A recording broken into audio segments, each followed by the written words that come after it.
Inihahandog ng Radyo Maria, Bringing Christ into Your Home, ang palatuntunang mistisismo, ang makadiyos na pag-aaral tungkol sa kaluluwa ng tao, ang tunay na buhay makadiyos.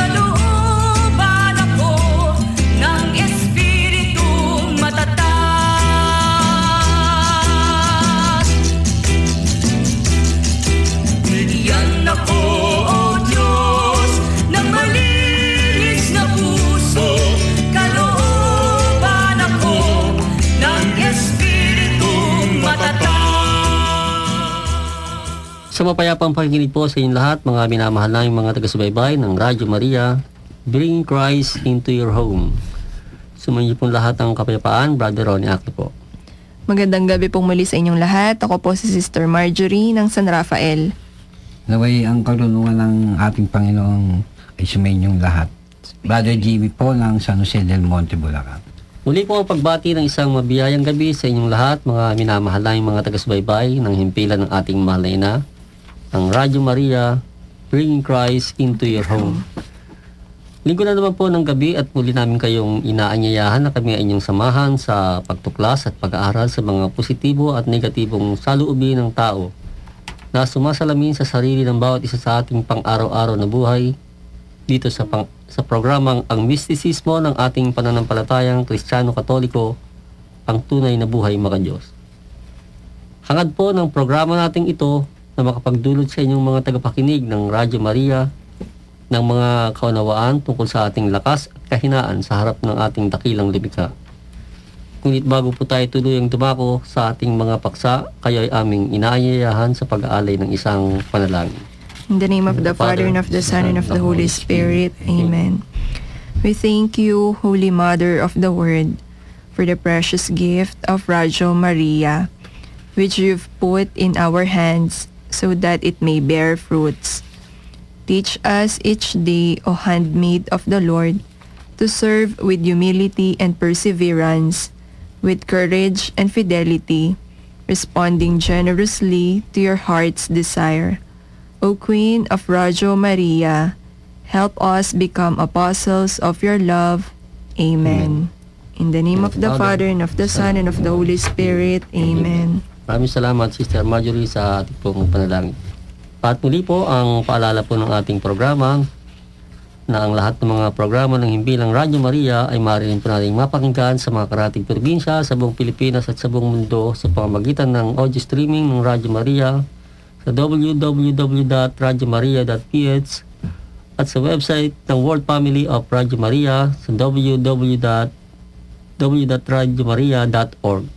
Muli po ang pagpupugay po sa inyong mga minamahal na mga taga-subaybay sa ating pong programang ito, ang Mistisismo. Magandang gabi po muli sa inyong lahat. Magandang gabi din po, Brad. At muli po, kasama po na naman natin si Sister Marjorie at si Brother Jimmy. Brother, kumusta? Magandang gabi uli. Maraming salamat at nagkaroon ka na naman uli ng pagkakataon para tayo po magkasama-sama na naman po rito. At siya nga po pala, si Brother Romy po, kasalukuyan yatang maraming gawain dun sa kanila sa Angeles. Ano po, kasi siya ay miyembro din ng kasamahan sa kanila pong parokya doon sa Apo, ano po, sa Angeles City.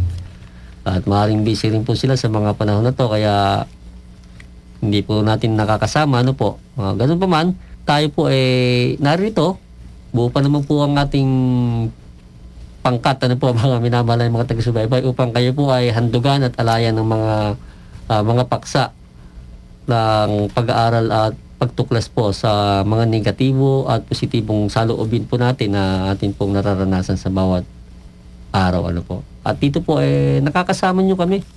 Ano man pong saloobin meron kayo, ito po kami sa Himpapawid na nakakasama nyo. Positibo po yan o negatibo, ito po kami na inyo pong makakasama mga minamahal ng mga taga-subaybay. Ilapit nyo lang po sa amin yan, ano po ang inyong mga saloobin.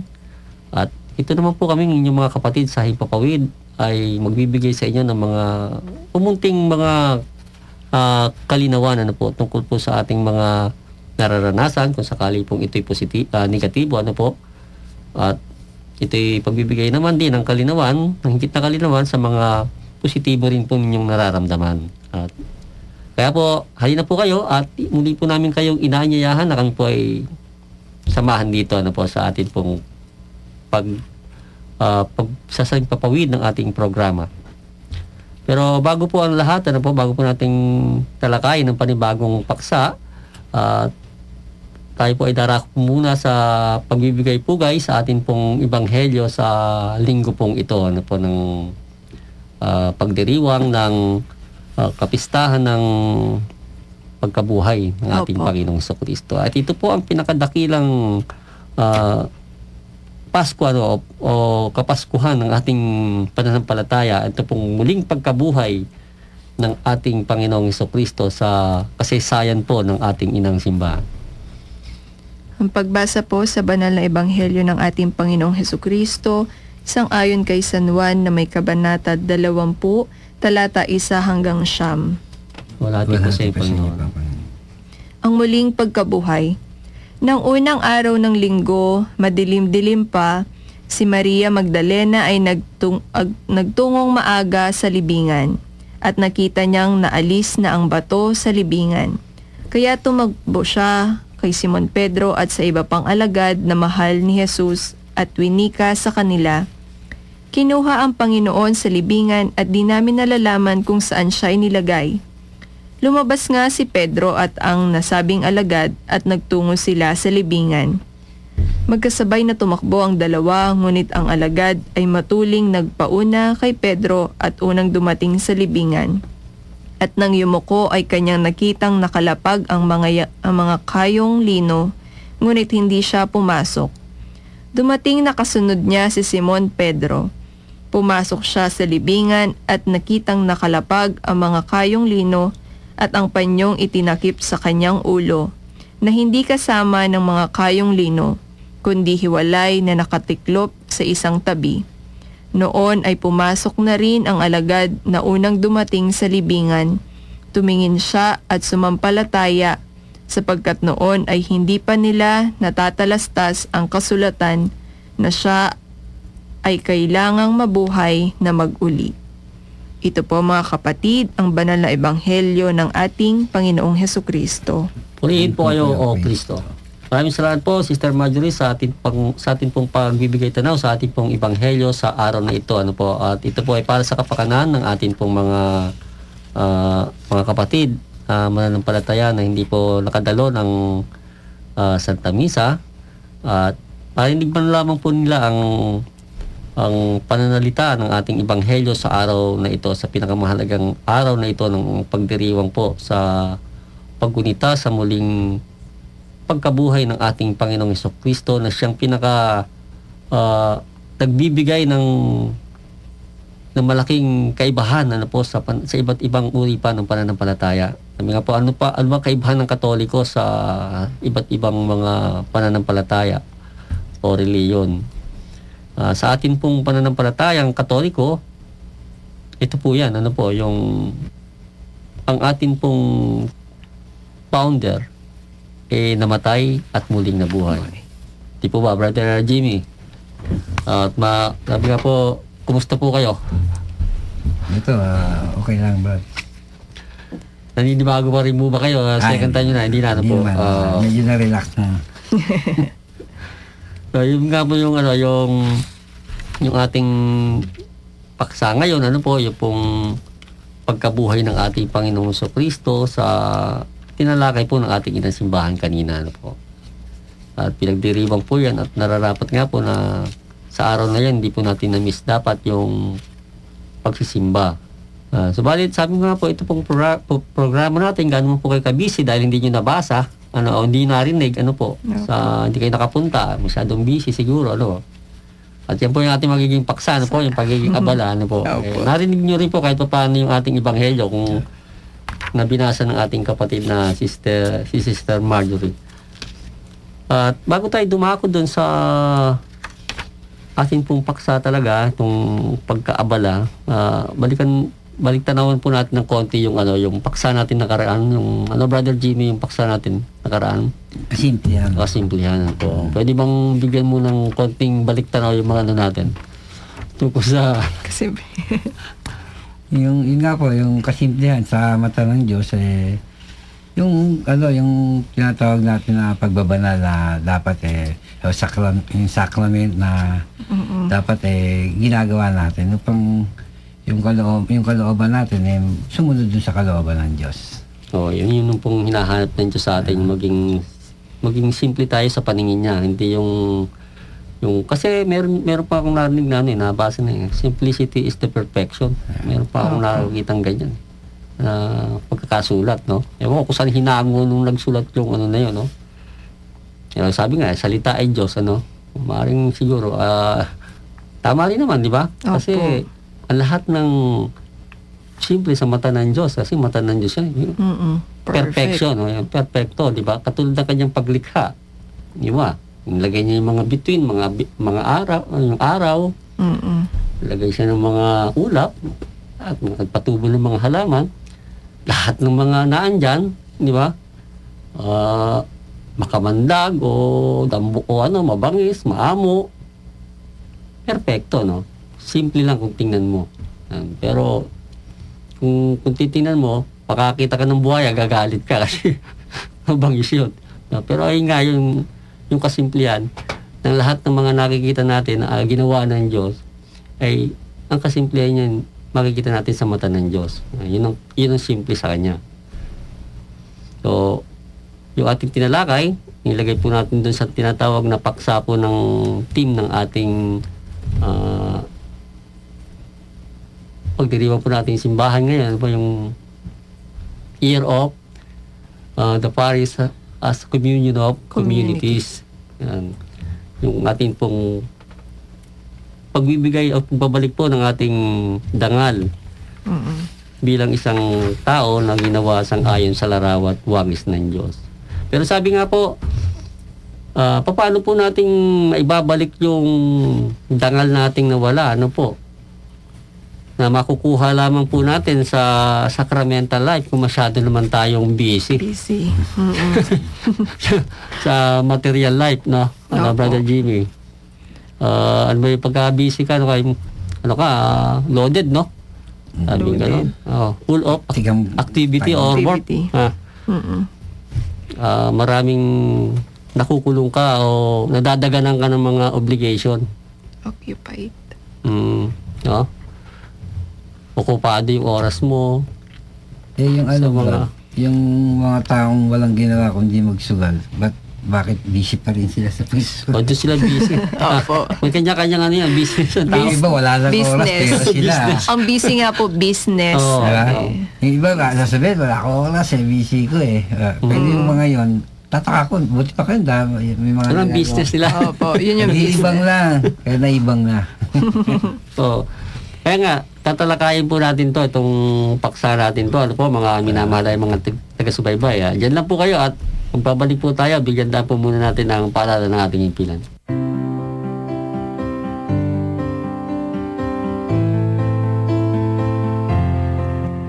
Magandang araw po sa inyong lahat, lalong-lalo na sa mga suki ng Radyo Maria. Ito po si Father Carlos Evangelista, Parish Priest po ng St. James the Apostle Parish sa Igig, Cagayan.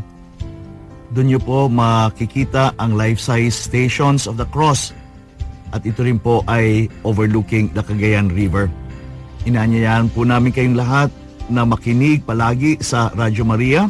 Ito po ang istasyon ng pamilya.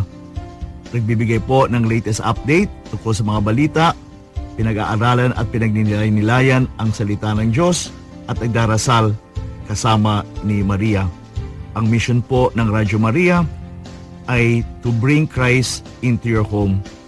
Manatili po sana kayong palagi nakikinig at connected sa Radyo Maria. the Lord be with you, and may Almighty God bless you, the Father, the Son, and the Holy Spirit. Amen.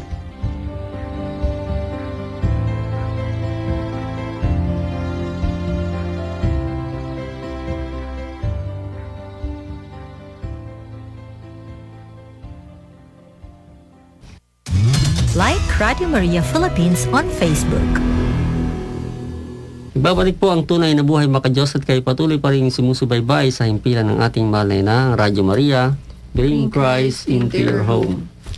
Sa pagpapatuloy po ng ating pagpasok dito po sa paksa ng ating programa, ano po, ang pagkakabala.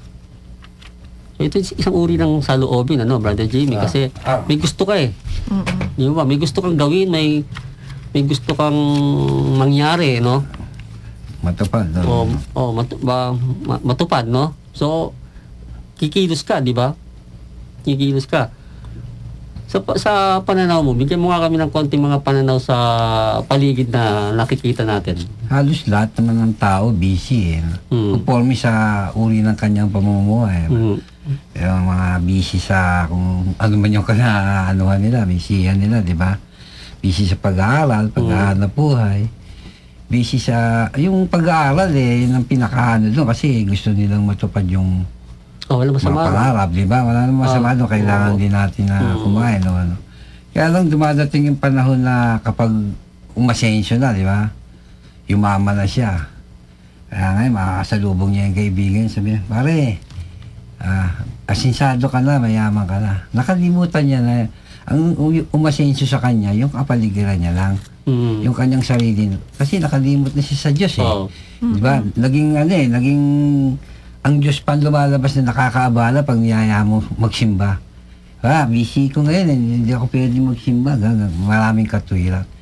Kaya yung kabala natin, yan ang nagiging hadlang para tayo magbalik loob sa Diyos. At saka hindi na nagiging simple yung takbo ng buhay natin. Kahit sa natural na buhay, no? Kung masyado ka ng busy, no? Hindi na siguro simple yun kasi nawawala yung kasimple ng buhay mo. Unang-una, pati mukha mo, nagmumukha kang haggard, no? Opo. Stress nung takbo ng buhay. Pumapangit ka sa madalitsan. Konti na lang tulog.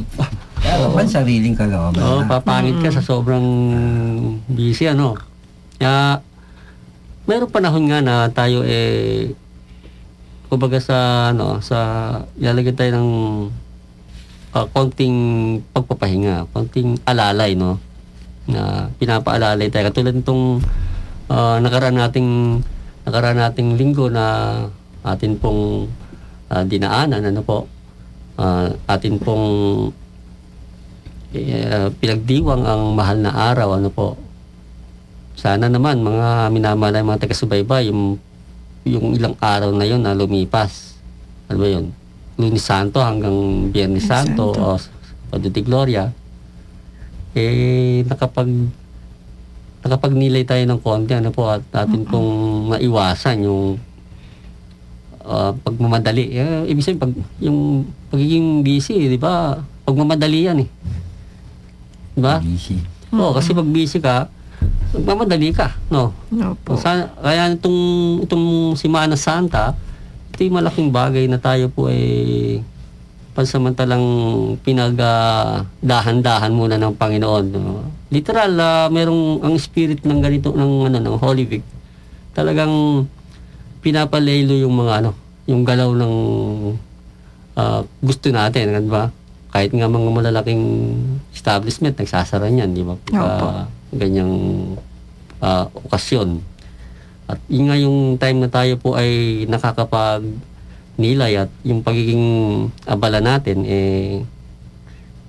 nakokontrol natin kahit papaano. Kaya yung atin pong pang-araw-araw na buhay, sa pangkaraniwan natin buhay, makikita natin yung taong busy, lagi nagmamadali, laging maitang ulo. Di ba Brother Jimmy? Siguro napapansin mo, nagdadrive ka ba? Kulang sa tulog. Pag kulang ka sa tulog, mas madalas yun. Talagang mainit ang ulo mo. Tapos pagpagod. Oo, lalo yung mga nagda-drive. Kung sino man po yung nakikinig na ano po, mga minamahal mga taga-subaybay, yung mga, ano na yan, kumbaga sa attitude na yan ng isang taong nagmamadali lagi. Opo. Yung maging mainit ang ulo. Kaya dyan po nagsisimula yung yung gulo. Hindi nakapag-isip ng maayos. Oo. Oo. Naka-focus siya dun sa pupuntahan niya. Kaya sa gagawin niya, no? Kaya minsan meron kang makikitang tao sa mga sasakyan po ito, mga nagda-drive sa daan, kung magpatakbo siya, karama mo, sarili niya yung sasakyan niya kasi nagmamadali. Ang daan, kasi nagmamadali. Sabihin, busy siya sa buhay talaga niya. Minsan naman, ang pagiging busy naman, kung titingnan po natin, pagmamadali po natin, talaga nadadali po tayo minsan. Epekto nga po niya, kung hindi po tayo mapahamak, nakakapagpahamak po tayo ng kapwa natin. Makikita naman po natin sa kalsada, yung mga iba't ibang uri ng mga sakuna, mga aksidente. Ayun po, bunga ng mga pagmamadali. Na kung titingnan mo naman, para bang isang kahangalan sa buhay po natin na tayo nagmamadali sa isang bagay na hindi naman po natin alam kung pararating pa natin. Mamadali ka pumunta ng Maynila. Para mahawak natin yung buhay natin na talagang makakarating pa tayo rito, hindi natin alam dyan pala sa daan mamamatay na tayo. Ayan po isang realidad, mga minamahal na mga taga-subaybay na atin pong binubuksan dito po sa ating paksa ng pagkaabala. At ito nga po sa atin pong tinatalakay na to na atin pong alamin sa ating mga sarili kung paano po tayong magsasabuhay ng ating pang-araw-araw na gawain nang tayo po hindi po nasasakop nitong masamang epekto ng pagiging abala. Yan, pagiging abala naman. Tulad ng mga kapatid natin, kaya wala sila ngayon dito. Opo. Sister Melly. Sister Melly, hello. Hello po. Kumusta na po? Binabati namin kayo. Katulad si Sister Melly at saka si Brother Romy, wala sila rito, no? So, busy sila sa mga gawain nila doon sa mga parokya nila, no? Yung kanilang pag-participate doon sa so, tingnan natin yung yung pagiging busy nila in a positive way, no? Hindi sa negatibo na huwag lang sana sila maitang ulo sa pagpunta rin sa gagawin nila. Kaya naman yun, yung ating pagiging, kung magpapakaabala man tayo, doon sa talagang dapat nating pagkaabalahan. Mga minamahal mga taga-subaybay, ang programa po kasi natin, ito po'y nakasentro po sa espiritualidad. Kaya po tayo po ay nagbibigay po ng pansin sa atin pong mga paksa tungo doon sa pinaka-buod po natin o ubod ng ating paksa, ang espiritualidad ng ating topic dito po sa tinatalakay po nating pagkaabala o pagiging busy po natin. At sa ating po pang-araw-araw na buhay, makikita po natin na ang buhay natin na tayo po yung nagiging abala sa natural life. Yung sinabi natural life, Brother Jimmy, anong pagkakaintindi nyo sa natural life? Yung buhay na, nauobliga ka lang sa mga ginagawa mo sa pang-araw-araw. Kakain, matutulog, balik sa trabaho. Paulit-ulit lang ng mga pangyayari. Tapos, obligado wala ka naman magsisimba ka man, obliga ka lang. Pero, balik ka lang. Pag katulad yan, ng mga nakaraang natin, marami nagsimba kasi, Pasko ng pagkabuhay. Opo. Pero susunod yan, ang dami na naman absent. Okasyon na, nagiging okasyon na. Opo. Seasonal. Occasional basis. Kumbaga sa manginginom may occasional. Ayun na nga po, yung natural na pagiging abala, kaabala tayo, siyempre, obligado naman tayo kasing kumain din, di ba? Realidad ng buhay natin yan na papasok tayo sa trabaho, minsan, alilate ka na, nagmamadali ka na. Kung may sasakyan ka, mainit ang ulo mo kasi gusto mo kagad makarating na doon. Kaya naman, kahit nakikisakay ka lang, mainit na rin ulo mo sa driver. Lalo ko yung driver, si mamang driver, naghahanap buhay kasi, para ng para, no? O, nagmumura ka sa sarili mo. kasi para bang yung ano mo, yung time mo, nasisira na ng gusto. So, yan po yung natural nating pagiging abala. At yan po ay isang uri ng pagkaalipin. Mga minamahal na yung mga taga-subaybay. Saan po? Sa buhay na gusto lang po natin. Ang lahat po ng mga meron tayo, biyaya po ng Diyos, maging ang ating po mga trabaho, mga minamahal na yung mga taga-subaybay. Ito po ay mga biyaya po sa atin ng Diyos. Kaya lang po, hindi po naman, dahil lang po sa mga biyaya na yan ng Diyos, tayo po ay mapapariwara. Binigyan tayo ng kalayaan upang lahat ng mga biyaya ng Diyos, tamasahin natin ng ayon sa nararapat. Pero kung ito po ay tayo po ay inaalipin na po nito, at nakapagdudulot na po sa atin ng hindi magandang buhay, ugali, ito po ay lihis na at hindi na po nararapat. Kaya pag-aralan po natin na kung ano po yung dapat nating gawin sa ating pong kalalagayang ito, Kaya importante po na tayo po ay magkaroon ng tinatawag na spiritual life o spiritualidad sa ating buhay. Maging busy man tayo doon sa isang buhay na yung ating pagiging abala patungo sa paglaya natin sa buhay na naayon sa paningin ng Diyos. At yan po ay ating pagpapatuloy. Bigyan daan po muna natin ang paalala ng ating himpilan.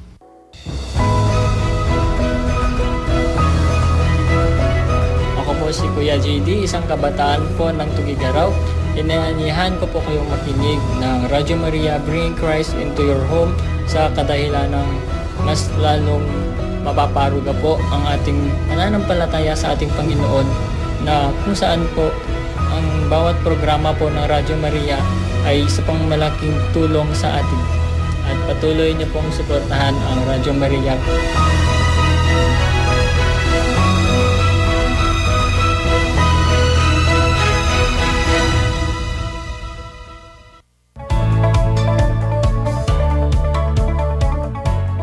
Listen to Radio Maria on the mobile platform in the United States of America through Audio Now. Just dial 231-460-1020.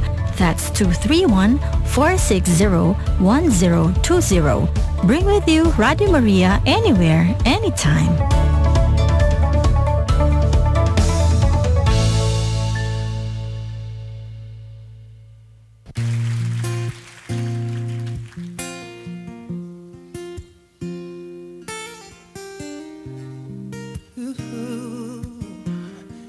Just a little while longer, wanna pray. Can get you off of my soul, came to say thank you, Lord, just for loving me. Alright, many times I do forget every need that you have met. Oh, thank you, Lord, I know you're showing me. You are there when I am down and out. You're holding me. Your love is so amazing. Oh, it changed me.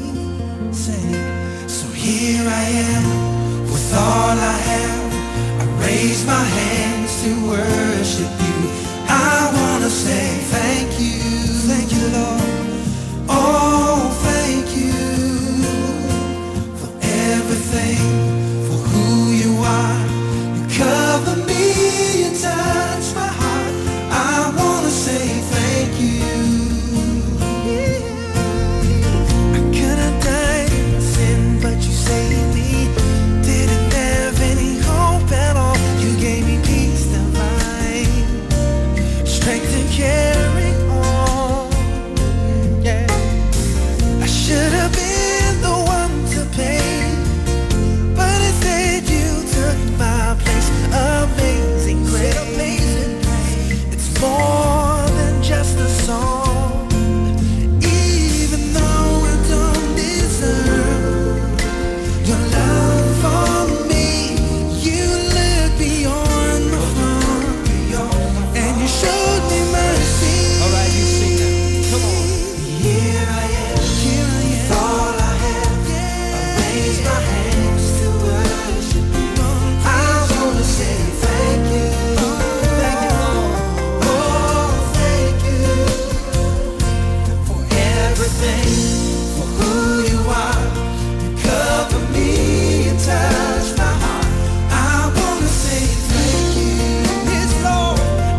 Babalik po ang tunay na buhay makadiyos at kayo patuloy pa rin sumusubaybay sa himpilan ng ating mahal na ina, ang Radyo Maria, bringing Christ into your home. Sa ating pong pagpapatuloy, sa ating pong paksa na pagkaabala, po, pakinggan naman po natin, may share po ba tayo sa mga kapatid po natin? At ito po yung sharing ni Sister Merly. Pagkaabala o pagka-okupado, ang tao ay sobrang abala sa sarili, abala sa mga material na bagay, abala sa pang-akit ng daigdig. Maraming ginagawa, sobrang okupado, hindi tumitigil sa paghahanap buhay. Nakakalimutan na niya ang kanyang kaluluwa na kawangis ng Diyos. Wala na siyang panahon upang alamin o pag-aralan ang salita ng Diyos. Ang laging pinaglilingkuran ay ang katawan at mga lumilipas na bagay. Naway maging abala din tayo sa paglilingkod sa Diyos. Maglaan tayo ng panahon para sa ikaliligtas ng ating kaluluwa at magpakaabala tayo sa pagdadala kay Jesucristo sa bawat tahanan. So yun po yung kay Sister Merly. Yun nga po, yung pagkaabala na nagiging okupado na po tayo. Sabi nga nung ating kapatid na, thank you po, Sister Merly nga pala sa inyong pagbabahagi. Kasi sabi nga po niya, nakakalimutan na po ng tao yung kanyang kaluluwa. Totoo po yan, na sa sobra po nating pagkaabala, nakakalimutan po natin, dala-dala po pala natin si kaluluwa natin. Na ang atin na naman pong iniisip palagi, si katawan. Paano siyang dadamitan, paano siyang pakakainin, paano siyang bubusugin, paano siyang pasasayahin, ano po. Pero tayo po ay bulag doon sa isang parte na meron pala tayong kasakasamang kaluluwa sa katawan natin, sa ating pong katawan, ano po, na dapat nating bigyan din po ng pagkaabala o pagkakabalahan po natin na ayusin ano po yung ating kaluluwa. Katulad nga po ng binanggit ng ating kapatid na si Sister Merly. Oo nga po naman kasi Brad, sis, yung buhay nga naman natin, lalo tayo nakikipagtrabaho, Opo. Kung wala nga naman tayong spiritual, kawawang-kawawa nga naman si kaluluwa. Kaya doon sa tinalakay ni Bishop Bacani nung recollection niya, isa sa mga bali nagbigay siya ng ng mga ricados pang pagkakasulat niya sa team po ng natin, yung as a communion of communities. Isa po yung mission, sacramental life, sharing, at isa po yung yung mission sa buhay natin para tayo po maging magkaugnay doon sa tinatawag na common union o pakikipag-ugnayan natin sa Diyos.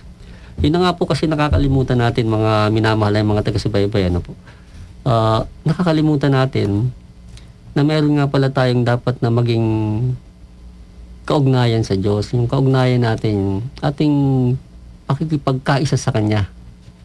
Minsan kasi nakatunan lang yung natin, yung ating paningin sa mga kaibigan, literal, mga kaibigan natin, si ganito, si ganyan.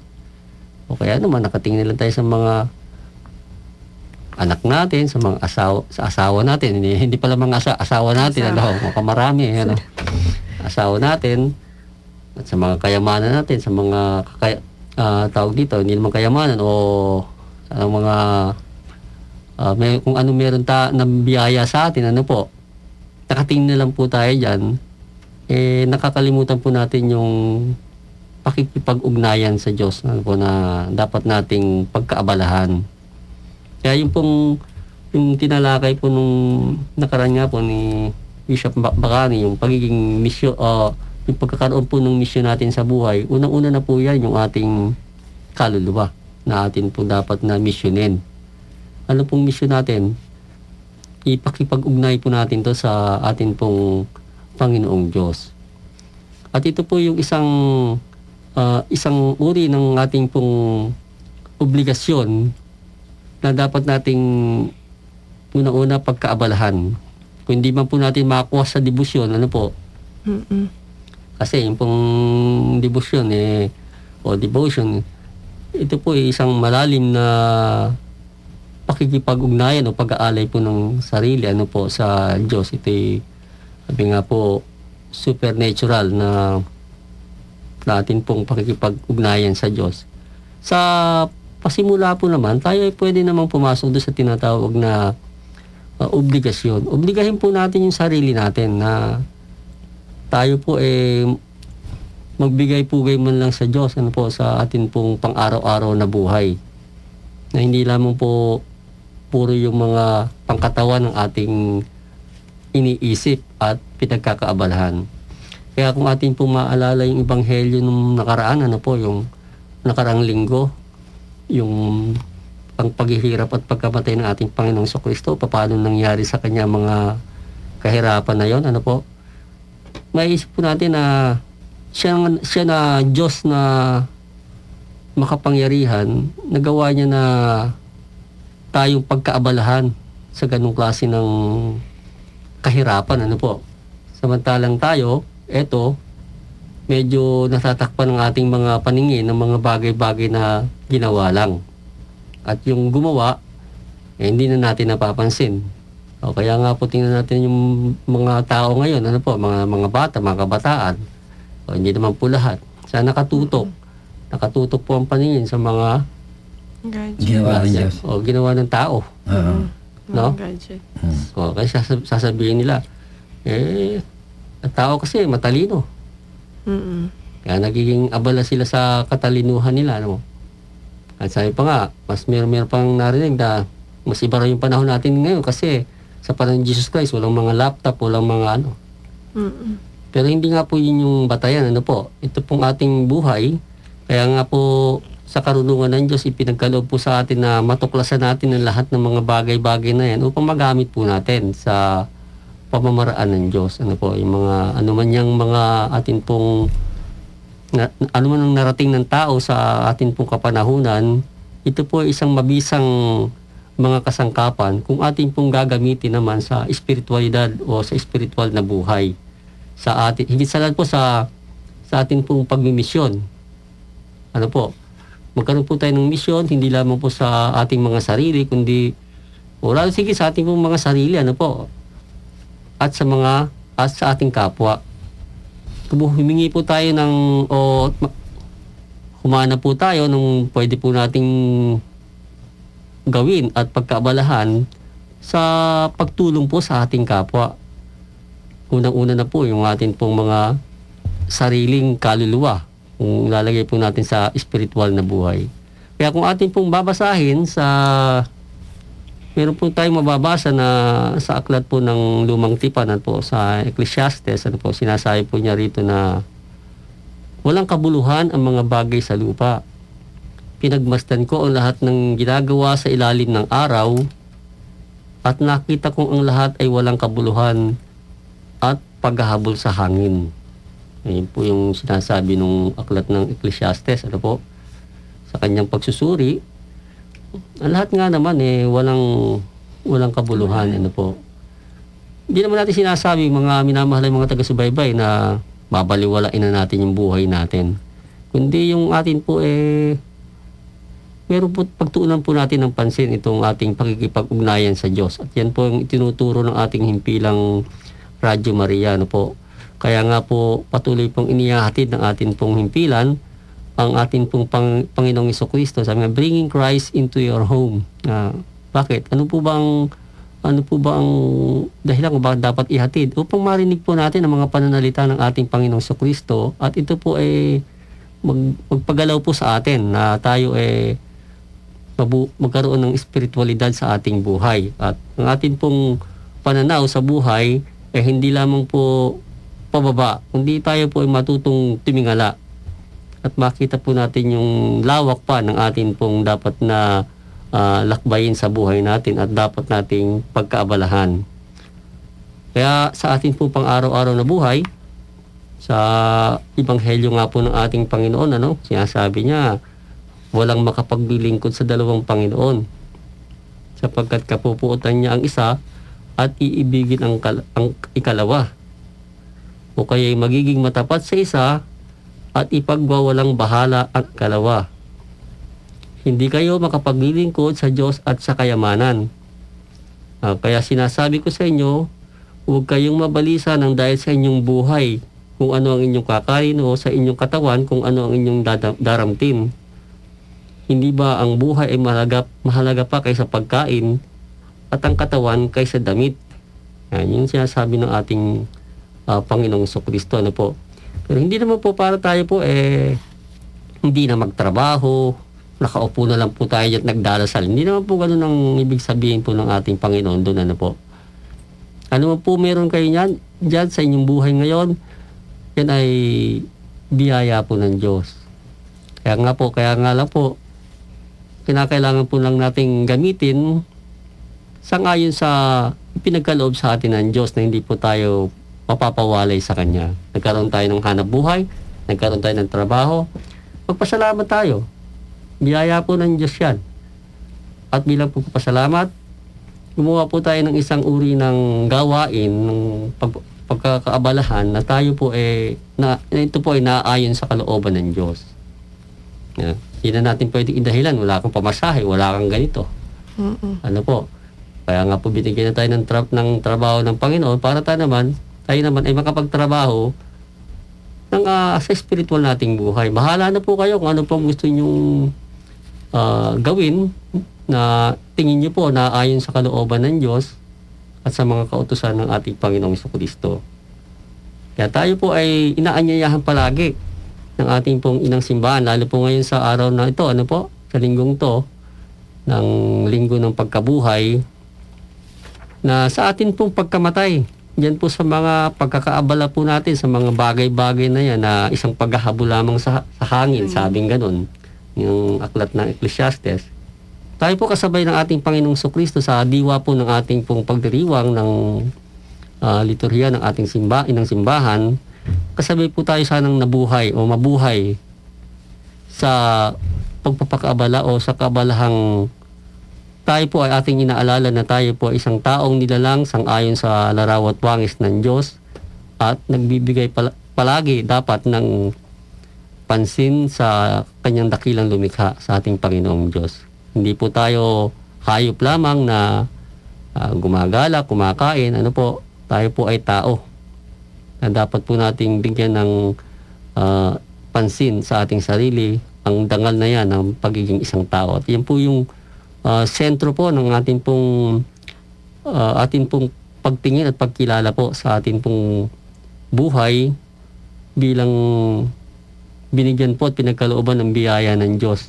Kaya yung pong ating hininga sa araw na ito, sa gabing ito, yan po isang biyaya na dapat po nating ipagpasalamat ng malaki at ihiling sa Diyos na tayo po paggalawin niya ayon sa kanyang kalooban.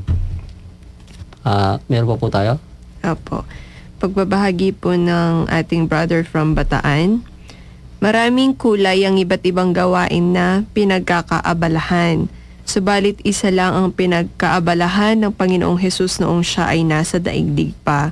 Mula pa sa kanyang pagkabata nang sagutin niya ang mahal na birhen ng ganito. Bakit ninyo ako hinahanap? Hindi niyo ba nalalaman na dapat na ako ay nagpapakaabala sa bahay ng aking ama? Kaya naman mga kapatid, huwag natin ubusin ang panahon sa walang habas na pamumuhay, bagkus isama lagi natin ang Diyos sa lahat ng ating mga gawaing matuwid. Thanks po sa pagbasa ng aming mensahe. Sana ay makapagbigay aral sa lahat. Maraming salamat sa ating kapatid na yan from Bataan. From Bataan. Maraming salamat sa iyo, Brad. At kayo rin po, mga minamahal mga taga-subaybay, kayo po ay aming inaanyayahan na makibahagi po sa aming programa. Sabi nga po, hindi po ito programa lang namin. Ito po sa inyo rin. Ang inyo pong may ibabahagi rito ay malaki po ninyong tulong at pagbabahagi po sa ating mga kapatid na nakikinig na nangangailangan po ng konting kalinawan sa kanilang buhay. At amin po kayong bibigyan ng pabaong ebanghelyo para po sa kinabukasan. Ang pagbasa po sa banal na ebanghelyo ng ating Panginoong Hesukristo sang-ayon kay San Mateo na may kabanata 28, talata 8 hanggang 15. Walhati po sa inyo, Panginoon. Nagmamadali silang umalis sa libingan na natatakot ngunit nagagalak at tumakbo upang magbalita sa kanyang mga alagad, at bigla silang sinalubong ni Jesus na ang wika. Kapayapaan, lumapit sila, niyakap ang kanyang mga paa at sinamba siya. Pagkatapos ay winika ni Jesus sa kanila, "Huwag kayong matakot, humayo kayo at ibalita sa aking mga kapatid na paroon sila sa Galilea at doon nila ako makikita." Samantalang naglalakad ang mga babae, ang ilan sa mga bantay ay naparoon sa lungsod upang ibalita sa mga punong pari ang nangyari. Ang mga punong pari ay nakipagpulong sa matatanda at pagkaraan ng pulong ay nagbigay ng maraming salapi sa mga kawal na may ganitong tagubilin. "Sabihin ninyo, ang kanyang mga alagad ay dumating noong gabi at ninakaw siya habang natutulog kami. Sakaling umabot ito sa pandinig ng gobernador ay kami na nga ang bahala sa kanya. Huwag kayong mag-alala." Pagkatanggap ng salapi, ginawa ng mga kawal ang itinagubilin sa kanila at kumalat sa mga Hudyo ang ganitong pananalita hanggang sa kasalukuyan. Ito po mga kapatid, ang banal na ebanghelyo ng ating Panginoong Hesukristo. Purihin po kayo, O Kristo. At amin po kayong inaanyayahan muli sa amin pong Facebook page. Paki-search lamang po Mistisismo, paki-like po ito at inyo na pong makikita ang aming mga paksa. Gayun din po sa youtube.com, paki-search lamang po ang title ng aming paksa, Pagkaabala, at inyo na pong makikita at mapapakinggan. At sa mga nais pong magbahagi ng kanilang mga sharing sa aming paksa, ay mag-text lamang po kayo sa numerong 0910-8191-692. At amin po itong ipapahayag sa aming mga susunod na pagsasahim papawid. At sa pagtatapos po ng aming programa ay muli po namin kayong inaanyayahan na patuloy pong sumubaybay at makinig sa susunod po na programa. Dito pa rin po sa Himpilan ng Mahal na Ina, ang Radyo Maria. Marami pong salamat. Brother GB, pero po kayong gusto mong batiin? Binabati ko po yung asawa ko sa yung mga anak ko. Ayan. Salamat sa pagpayag dyan. Dumayo ka rito. Humingi pa ako ng ano. No? Dumayo ka rito. Opo. Medyo malayo-layo rin po kasi. Sister Opel, thank you sa pakikibahagi sa amin. Ibinahagi mo talaga sa amin, hindi na isulat eh. si Brother Jimmy na mismo nandito. At sana, brother, maanyayaan po namin kayo sa susunod pa nating pagtalakay sa paksa. Opo. At wala na po. Tayo po, kami po, mga minamahal mga taga-subaybay, ay muling nagpapasalamat po sa inyo pong patuloy na pagtangkilik at pagtulong po sa mga programa po ng ating Himpilang Radyo Maria. Kaya mula po sa kabuuan ng ating pong programang ang Mistisismo, kami po ay muling nagpapaalam at pansamantalang nagpapaalam at nagpapasalamat sa inyong pakikinig sa programang Mistisismo, ang tunay na buhay makadiyos. Dito sa himpilan ng ating mahal na ang Radyo Maria, Bring Christ into your home. Sumayin niyo po lahat ang kapayapaan. At sumayin niyo rin.